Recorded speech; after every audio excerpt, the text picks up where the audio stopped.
படத்துக்காக இவ்வளவு. சார் இந்த படத்தில் உங்களோட எக்ஸ்பீரியன்ஸ் எப்படி இருந்துச்சு? நீங்கள் ரொம்ப வருஷமாக நடிச்சிருக்கீங்க. ஸோ இந்த படத்தில் ரொம்ப நாளுக்கு அப்புறமும் நடிக்கிறீங்க, அதை பற்றி வணக்கம் மேடம், என் பேர் நளிகாந்த். நான் வந்து இந்த படத்தில் வந்து எக்ஸ்பீரியன்ஸ் சொல்லணும்னா, நான் ஒரு 100 படம் ஆக்ட் பண்ணியிருக்கேன். தமிழ், தெலுங்கு, மலையாளம், கன்னடம், ஹிந்தி. ஆனால் இந்த படத்தில் பண்ணும்போது எனக்கு ஒரு தனி எக்ஸ்பீரியன்ஸ். என்னென்னா, ஒரு ரிமோட் வில்லேஜ், அதாவது அங்கே பஸ்ஸு போகாது, செல்ஸ் ஒர்க் பண்ணாது, அந்த மாதிரி காட்டில் போய் ஒர்க் பண்ணணும். அங்கே ஒர்க் பண்ணும்போது டைரக்டரும் சரி, ப்ரொடியூசரும் சரி 7 மணிக்கெல்லாம் ஸ்பாட்டில் இருப்பாங்க. அதே மாதிரி ஃபுட்டு அந்த அவ்வளோ ரிமோட்டு காட்டில் கூட வேலைக்கு எங்களுக்கு சாப்பாடுலேருந்து எல்லாமே வந்து நீட்டாக பார்த்துக்கிட்டாங்க ப்ரொடியூசர். அதே மாதிரி டைரக்டர் அந்த ரிமோட்டுக்கு வந்து எல்லா ஆர்டிஸ்ட்டை வந்து அந்த இன் டைமுக்கு வர வச்சு ஒர்க்கு எங்கேயுமே டிலே இல்லாமல் அவ்வளோ நீட்டாக பண்ணார்.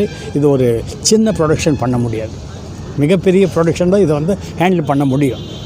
அப்படிப்பட்ட ப்ரொடக்ஷன் வந்து இந்த ப்ரொடியூசர் கரிகாலில் வந்து ஹேண்டில் பண்ணார். Very good madam.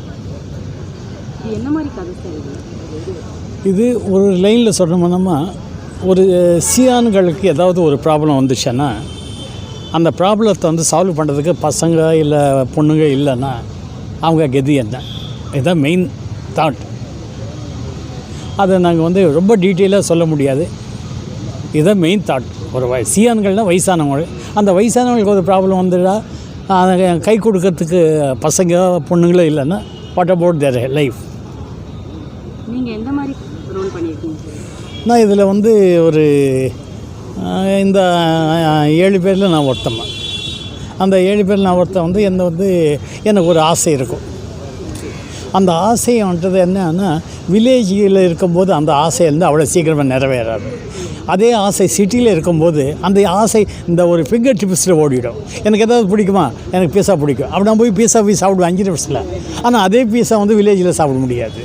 அதனால் வில்லேஜில் இருக்கிறவங்களுக்கு ஒரு ஆசை வச்சான்னா அது வருஷக்கணக்காகவும் அதை டச் பண்ணுறதுக்கு. அதே சிட்டியில் இருந்தாலும் 5 நிமிஷத்தில் முடியும், இல்லை 5 ஹவர்ஸில் முடியும். அது மாதிரி ஒரு ஆசை வச்சு குறிக்கோளில் வச்சுக்கிட்டு ஓடிட்டு இருக்கிற ஒரு கேரக்டர். நான் அந்த ஆசையை வந்து ரீச் பண்ணுவேன்னா இல்லையான்றது தான் இதோட கதையில் ஒரு நாட்டு.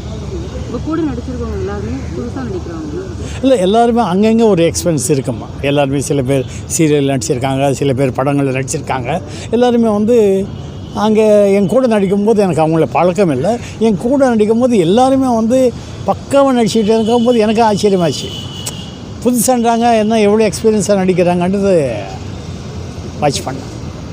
எல்லாருமே நல்லா நடித்தாங்க. யாருமே வந்து எல்லாருமே வந்து அந்த டெய்லி 60 கிலோமீட்டர் மலை ஏறும்போது பங்க்சுவலாக எல்லாருமே 7-7:30 மணிக்கு லொக்கேஷனில் இருப்போம். எல்லாருமே அந்த அளவுக்கு வந்து நல்ல ஒரு டிசிப்ளினாக இருந்தது. ஓகேம்மா, thank you, very kind of madam. இந்த வீடியோ உங்களுக்கு பிடிச்சிருந்தா லைக் பண்ணுங்கள், ஷேர் பண்ணுங்கள், மறக்காமல் சப்ஸ்கிரைபும் பண்ணுங்கள்.